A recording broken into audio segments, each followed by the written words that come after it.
Hello and welcome to On Leading with Greatness. I'm Jim Salvucci of Guidance for Greatness. This week's installment, Why True Leaders Never Obey in Advance.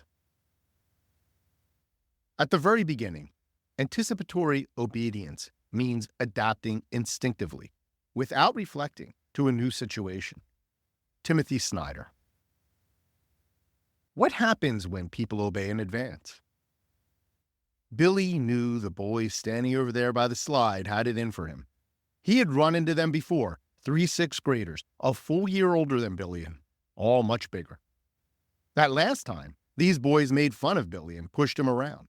They laughed when he started crying, seasoning his terror with the briny humiliation of tears. This time, again they zeroed in on Billy.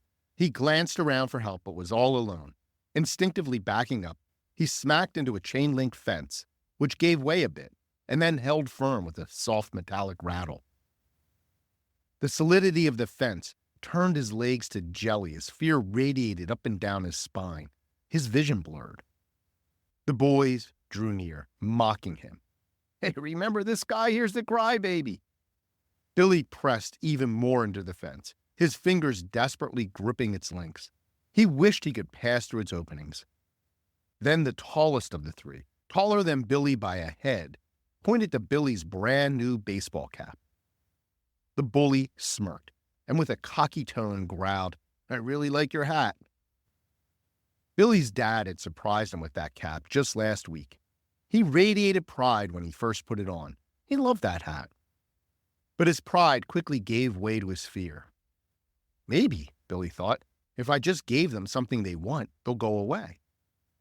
Billy swallowed hard and pulled the cap off, mustering a weak "here" as he handed it over to the tall bully. The bully looked shocked for a moment before shrugging as if to say, "Don't mind if I do." He grabbed the cap and adjusted the size before crowning himself like Napoleon at his coronation. "Thanks for the hat, crybaby," he chuckled. The boys laughed and scoffed as they shoved Billy against the fence and then pushed him to the ground, hard. Billy knew to stay down until they wandered off in search of their next victim. When it was safe, he rose, wincing, as he brushed away the sharp gravel embedded in his palms. Billy could hear the bullies cackling with delight as they tried to snatch the cap, his cap, away from each other. It happens in the playground. It also happens in the workplace and even in the halls of government. Perhaps most notoriously when Britain's Neville Chamberlain did it in the face of Nazi aggression. Chamberlain was the Billy of modern world history. Call it what you will, anticipatory obedience or preemptive appeasement. Giving in to a bully before they've actually bullied you is the first craven step down the slippery slope of oppression. In his book on tyranny, historian Timothy Snyder warns, do not obey in advance. A quick scan of current world events will demonstrate that too few heed his warning. Readily adapting to the oppressor, as Snyder writes, is teaching power what it can do. Billy learned his lesson that day in the schoolyard, that cowering in the face of aggression will buy you little. But he also taught his sixth grade bullies a much more powerful lesson. They could take from him at will, without even asking. The thing is, the bullies probably never intended to steal from him. There being a leap from schoolyard sadism to schoolyard mugging. Moreover, by giving in, Billy set himself up for all sorts of future capitulation, placing himself, voluntarily no less, under their control. Political tyrants behave much the same way as Billy's tormentors. Terrify innocent people and watch as they give you concessions you never even asked for or dreamed of. You want to subdue your political enemies? Just send some paramilitary thugs to stomp down the street shouting slogans. Then marvel as common people start informing on their neighbors. Similar intimidation, capitulation scenarios have played out many times and will happen again. We live in a world populated with Billies who typically give up much more than a treasured baseball cap. As it is with monstrous autocrats and schoolyard punks, so it is with bully bosses. Once such bosses establish themselves as the alphas, many, even most, employees will submit in advance with little prompting, attempting to accommodate the boss's demands even before they're uttered. or maybe even conceived. Capitulators compromise their values, betray loyalties, and even sacrifice their own most fundamental interests to cater to bosses' whims. But preemptive submission almost always backfires. Employees who surrender themselves, others in the organization, reshape themselves into the boss's patsies. Rather than forestalling the boss's bad behavior, obeying in advance emboldens and empowers bully bosses to do far worse. Color-coded accommodation. When I was a university dean, my fellow deans and I were one day surprised by an abrupt directive to cut our individual school budgets. We learned on a Thursday that we had until the following Monday to either identify items to be eliminated or suffer some unknown across-the-board reduction. We had no other instructions. My head swam and my heart dropped at the prospect of having to make drastic cuts. In frustration, I reached out to our boss for guidance, or maybe some parameters, such as what percentage to cut or priorities to consider, but he never responded. His conspicuous silence bellowed that he had nothing in mind at all. I knew we were truly on our own. After some stomach-churning consternation, I had a revelation. I figured since our boss obviously had no preferences or ideas whatsoever, I'd be best off just rolling the dice and waiting for the across-the-board cut.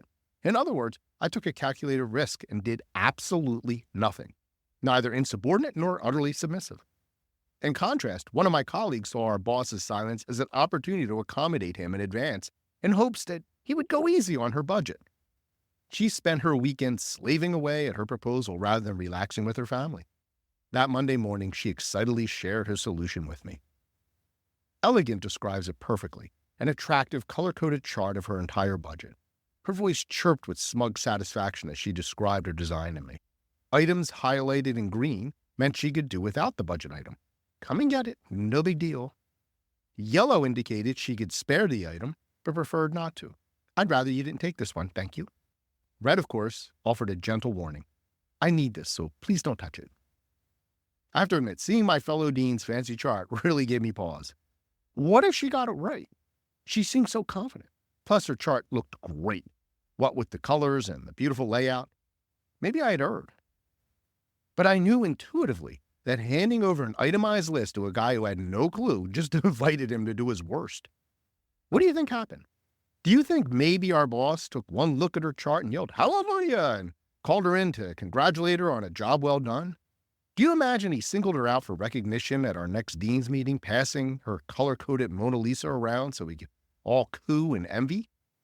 Or more to the point, do you suppose he spared her budget because of all the effort she put into crafting an easy-on-the-eyes chart? No sirree, Bob.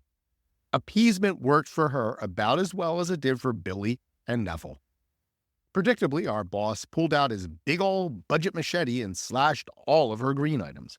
Then he amputated all of her yellow items. Finally, he hacked off a chunk of her red items. Ouch.